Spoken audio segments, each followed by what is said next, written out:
ये वक्त मुझे गरीबी का एहसास कराता है। ये वक्त मुझे गरीबी का एहसास कराता है। सब कुछ होते हुए भी कुछ ना होने का इस पल में दृश्य दिखाता है। सब कुछ होते हुए भी कुछ ना होने का इस पल में दृश्य दिखाता है। ये ज़िंदगी मुझे गरीबी का एहसास कराता है। तो शुरू करते हैं इस वीडियो को। तो ये वक्त की बात है 2023 की, जब मेरी मुलाकात एक लड़की से हुई थी। कहते हैं ना, हर कोई आपकी ज़िंदगी में कुछ पल के लिए ही आता है और जब वो जाने लगता है तब आप कुछ कर नहीं पाते हो। मेरे साथ भी कुछ यूं ही हुआ था। वैसे ही न जाने ऐसा होना ज़रूरी ही क्यों था। ये मौसम था गर्मियों का, तारीख थी 15 मई की, जब मैं अपने गांव से वापस आया हुआ था और मुझे अपने स्कूल की तरफ से नेशनल लेवल के प्रोग्राम में जाना था। मैं अपने घर आया, मुझे स्कूल की तरफ से हज़ारों कॉल्स आई थी, लेकिन मुझे उन पे ध्यान नहीं गया था क्योंकि मैंने वो नंबर बंद कर दिया था। मैं आया, मैंने अगले दिन स्कूल में डायरेक्ट जाने का निर्णय लिया। उसके बाद स्कूल ने मुझे देखा और ये कहा कि ठीक है, हमें लगा नहीं था कि आप आएंगे, लेकिन आप आए और आपको हम ले जाने के लिए बिल्कुल तैयार हैं। मेरे साथ एक और लड़की को भी जाना था। वो लड़की आज भी हमारी मित्र हैं। वो मेरी जूनियर लगती हैं। वो 1 साल हमसे छोटी हैं। ये कहानी लेकिन उनके बारे में नहीं है। तो हम दोनों पहुँचे। हम दोनों ने वैन में बहुत सारी बातें की और हम लोग जिस शहर में रहते हैं वो मध्य प्रदेश की राजधानी भी है।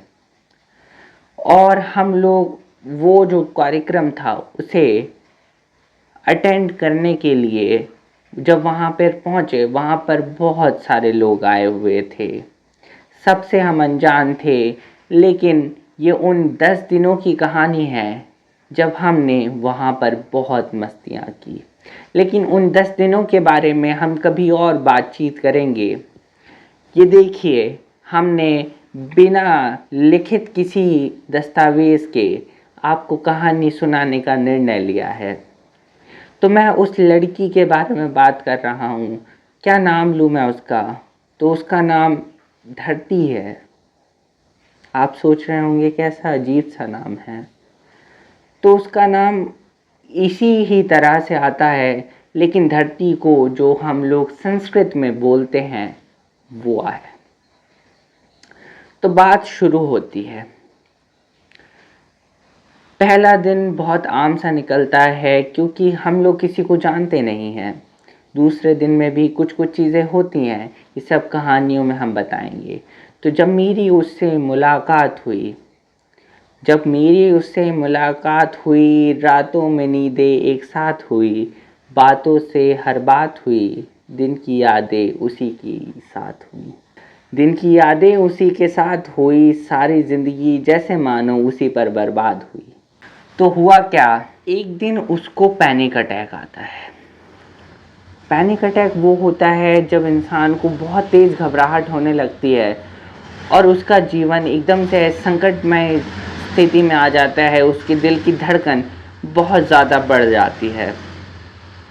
तो जब उसे घबराहट हुई तो उस समय मैं वहाँ मौजूद नहीं था। वहाँ पे सभी बच्चों का, सभी टीचर्स का जमावड़ा लग गया था, लेकिन मैं वहाँ मौजूद नहीं था। मैं अपने जो रूममेट्स थे और जो मेरे रूम के टीचर थे उनके साथ एक मंदिर गया हुआ था। जब मैं आया तो मैंने उससे बात की।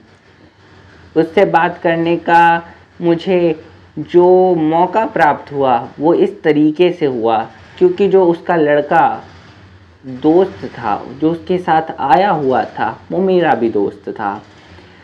तो वो बहुत दूर तो नहीं रहती है, लेकिन वो बहुत करीब भी नहीं है हमारे। आज से कुछ समय पहले मैं उससे मिलने गया था। उसका व्लॉग भी मैं बहुत जल्दी अपलोड करने का सोच रहा हूँ। आप लोग बताइएगा कि मैं अपलोड करूँ या ना करूँ का कोई सवाल नहीं पैदा होता है। सवाल ये है कि कैसे करूँ।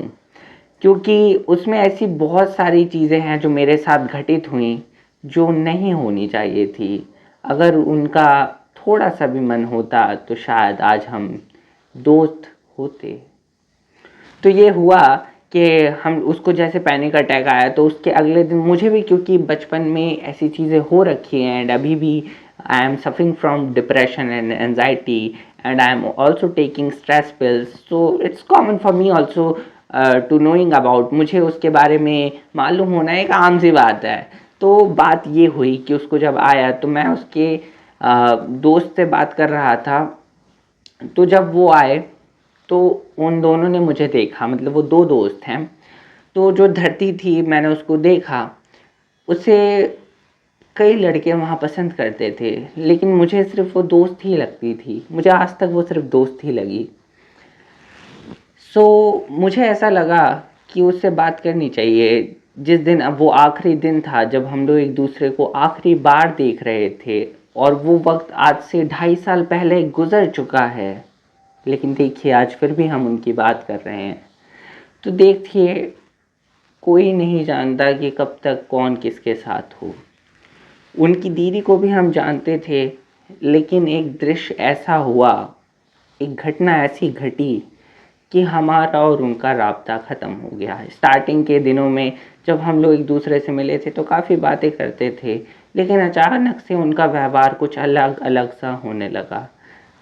स्टार्टिंग के दिनों में घंटों-घंटों बातें करना, घंटों-घंटों बातें करना बहुत आम सा हुआ करता था।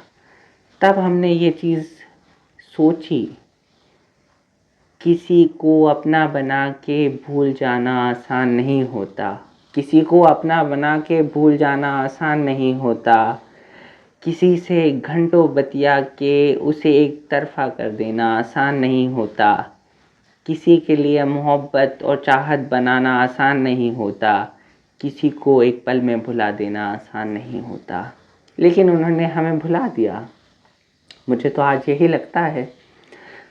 मेरी शायद उनसे पिछले 5 महीनों से बात नहीं हुई होगी और ना ही अब हम राब्ते में हैं।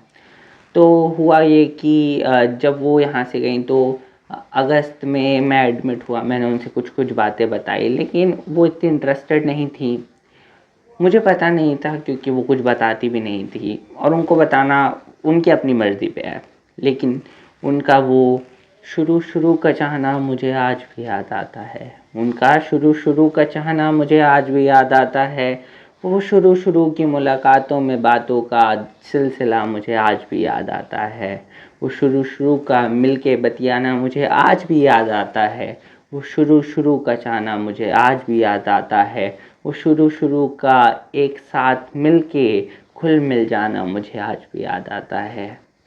लेकिन आज मुझे वो शुरू-शुरू का चाहना बहुत तड़पाता है। हुआ ये कि उन्हें पैनिक अटैक आया। उसके बाद क्या हुआ कि उनकी फ्रेंड को भी पैनिक अटैक आया और दोनों को हॉस्पिटल ले जाया गया। उनका दोस्त बहुत गुस्सा हो गया और बहुत सारी चीज़ें हुईं कि गाड़ी में बिठाते समय लेट हो रहा था तो उनके दोस्त ने ड्राइवर को वहाँ पे गाली दी। बहुत बहुत सारी चीज़ें हुईं, लेकिन सब कुछ नॉर्मलाइज़ हो गया।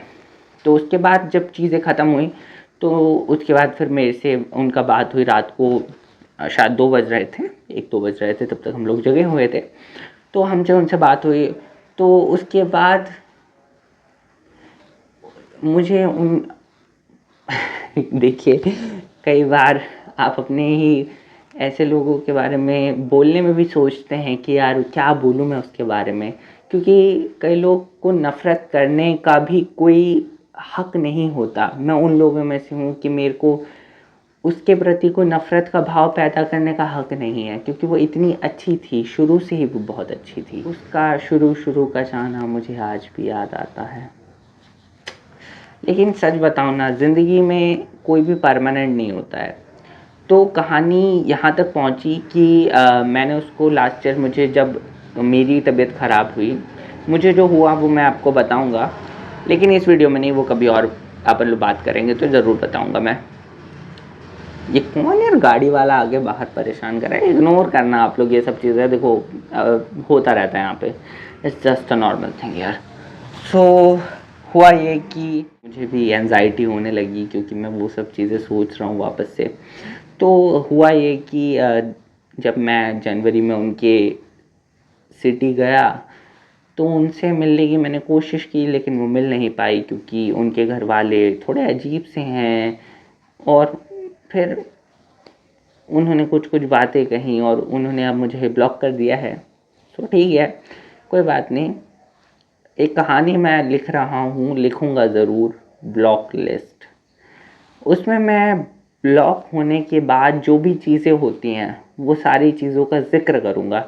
शायद उसमें मैं अपने आप को दिखाऊँ ना, लेकिन मैं वो हर एक बात आपसे ज़रूर बताऊँगा कि हमारे को जब कोई ब्लॉक कर देता है या जो ब्लॉक करने वाला व्यक्ति होता है उसके माइंड में क्या चीज़ें रहती हैं और हमारे माइंड में क्या चीज़ें होती हैं जब हम ब्लॉक हो जाते हैं, और क्या हम लोग ब्लॉक लिस्ट को चेक करते हैं? कभी नहीं करते हैं।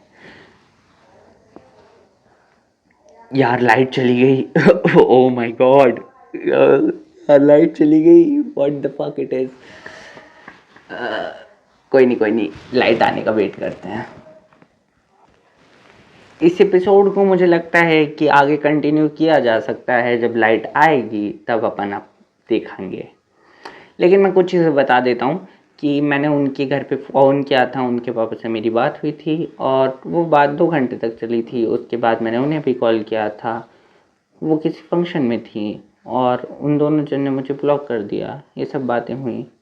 तो मैं ये सब कहानी किसी और एपिसोड में लिखित रूप से जब मैं लिख लूँगा इसको अच्छे से, तब मैं आपको बताऊँगा। अभी मैं चिल में बता देता हूँ कि ये सब हुआ है और वो दोस्ती बहुत स्टार्टिंग वाली बहुत अच्छी थी, बहुत अच्छा लगा था मुझे। लेकिन अपन लोग नेक्स्ट एपिसोड में बात करेंगे। Bye bye, take care, all the best and love you all.